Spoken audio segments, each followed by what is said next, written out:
सही बोल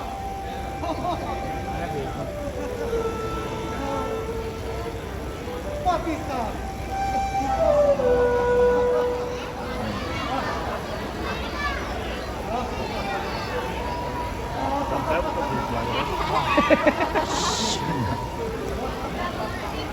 इतनी गैर के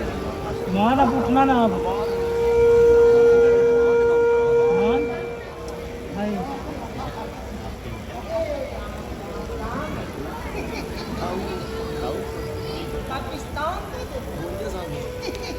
हो जाए तो कैसे वो हाल करेंगे वो हशर करेंगे जो पूरी दुनिया देखेगी